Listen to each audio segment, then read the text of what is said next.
So to reduce your viewing time, western end of so left, heading towards the western Dowlings to the A1, the A10. It's the Spitfire PR11 in from the right.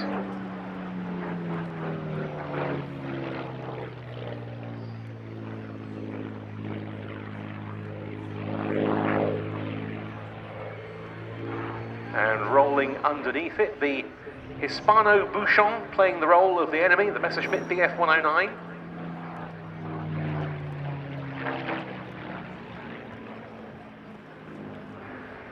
And then the North American P-51 Mustang.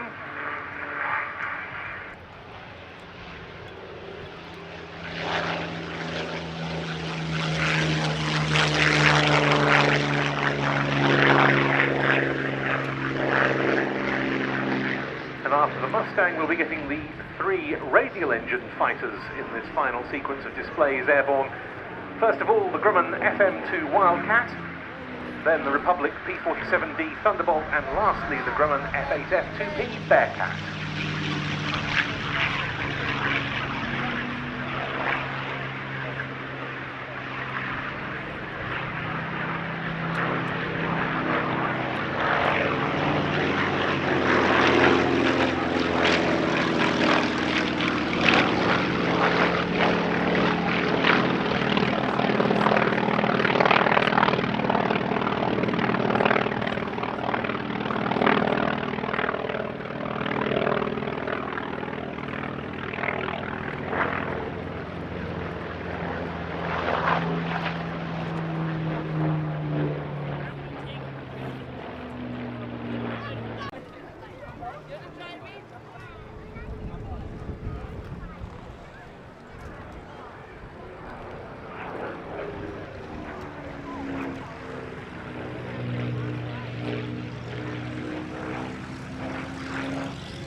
They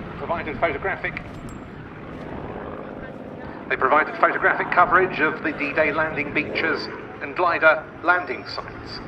They located the German coastal defences around Normandy and launch sites for the V-1 flying bombs, and they provided the all-important battle damage assessment.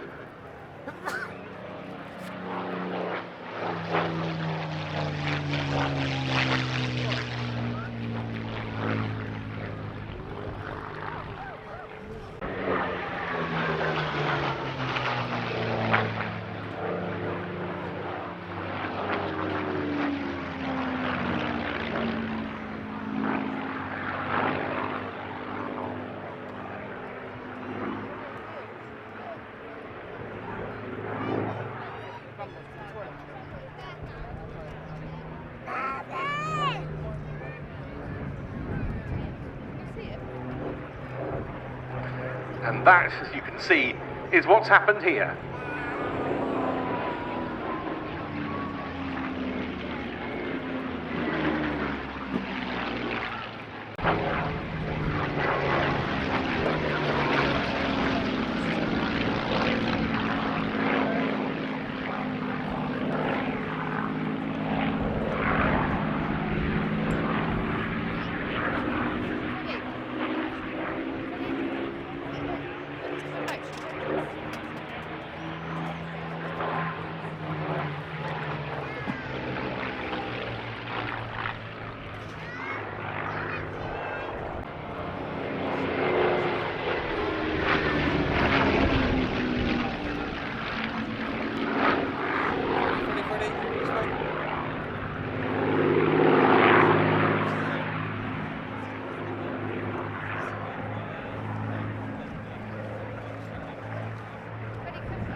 classic Spitfire versus Messerschmitt.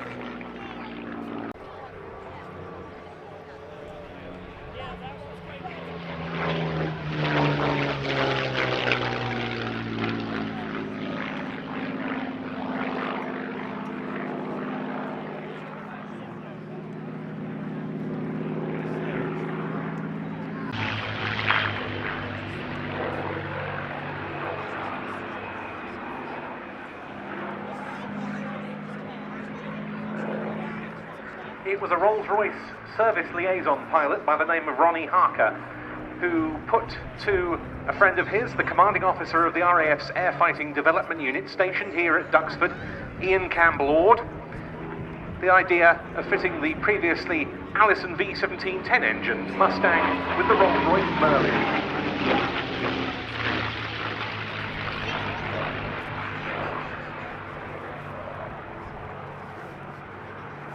The North American aviation design for what became the P-51 Mustang was outstanding. Its aerodynamic qualities in particular were superb. But the Allison V1710, while a very good engine, and it powered the early marks of Mustang very effectively for use in low-level roles.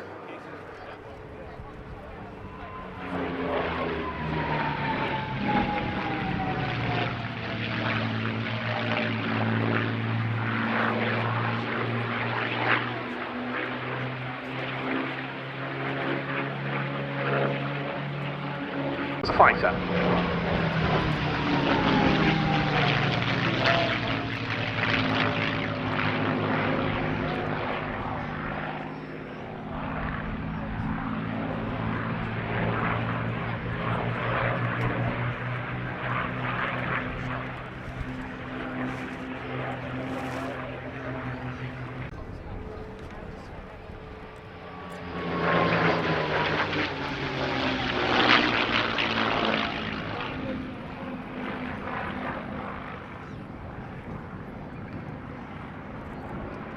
That went for units of the 8th Air Force like the 78th Fighter Group stationed here at Duxford, which began replacing its P-47 Thunderbolts, of which we're going to see shortly, with P-51s towards the end of 1944.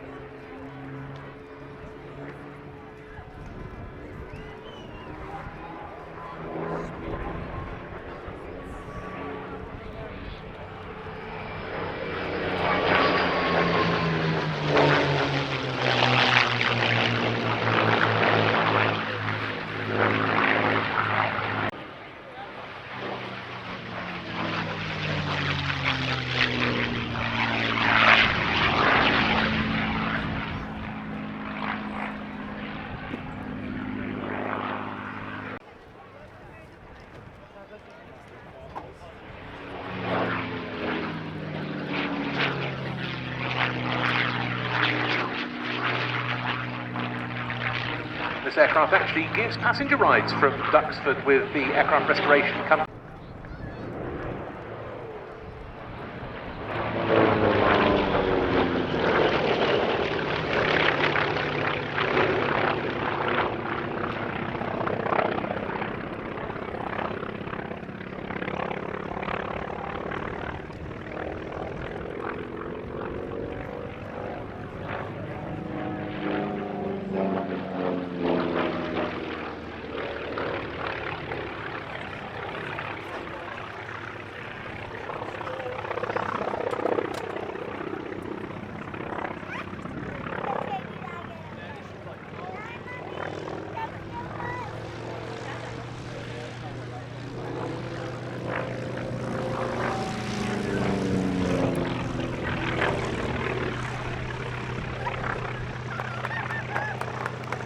Wildcat then on first, a second half of the 1930s design from Grumman's famed Ironworks.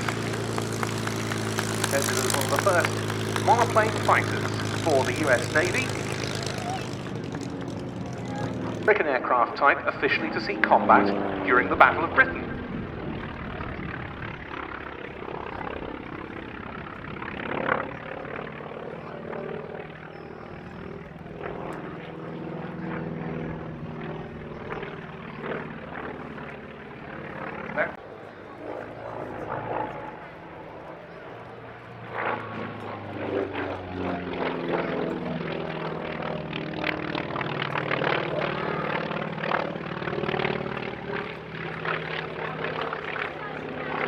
while it didn't boast the outright performance of the Mitsubishi A6M0, that distinctive noise heralds the arrival of another aircraft with tremendous Duxford connections, the P-47 Thunderbolt.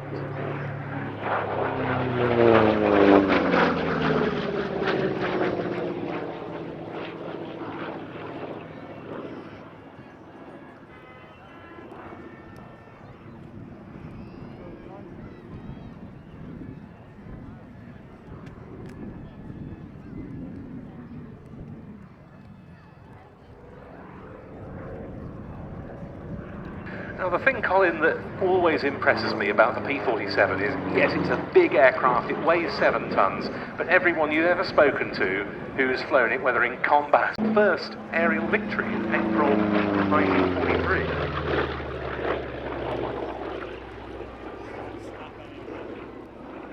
At that stage, actually, the P-47 wasn't particularly long range, nor particularly good at low level. He was congratulated for his air-to-air victory, and Blakesley apparently said in response, "By God, it ought to dive, it certainly can't climb." The thing is, as well, it is a big aircraft. There's lots of metal, and that gave you a sense of security. It really did, and the P-47 still had a role. Yeah, it became a very effective ground attack aircraft.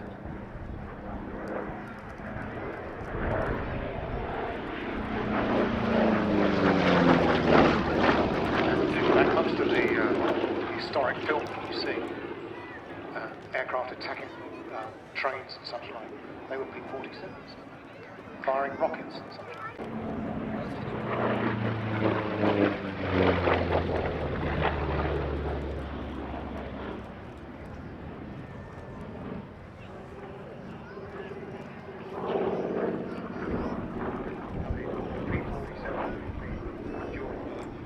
Theatre.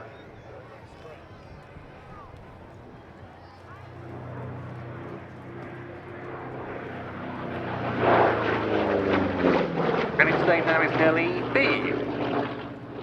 And it's an aircraft that's often been to RAF Lakenheath because both the group and the squadron that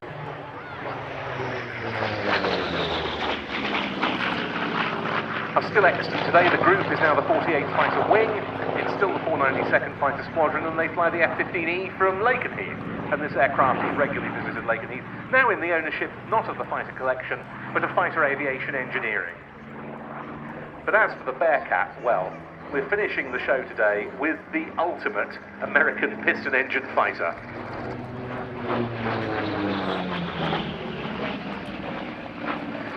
This is one of those markedly improved performance and lighter weight, but shorter range as the trainer.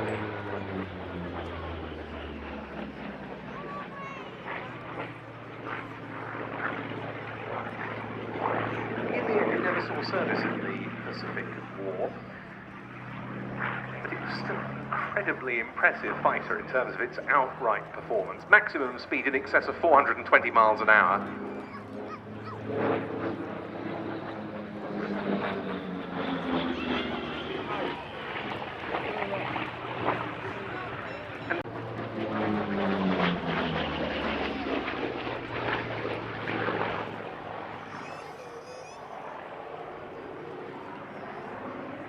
And it was the second mount after the Hellcat of the US Navy's famous Blue Angels flight demonstration team.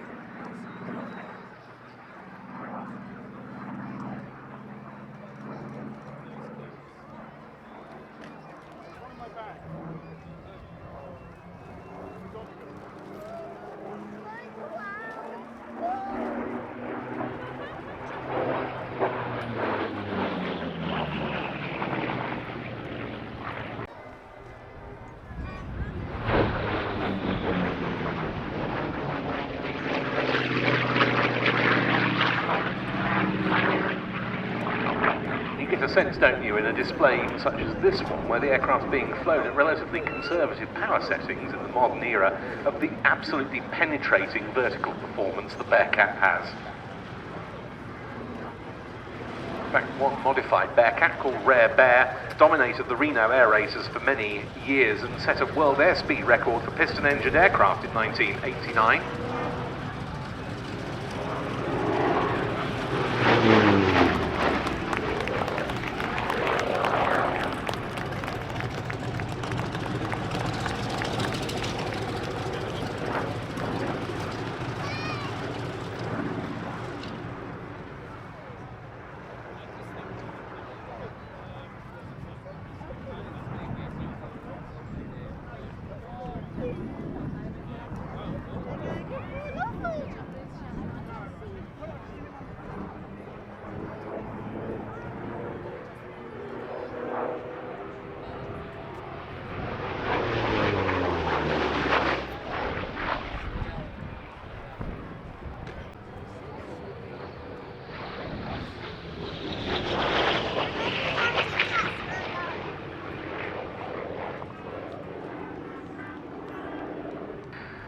And the final break into the circuit.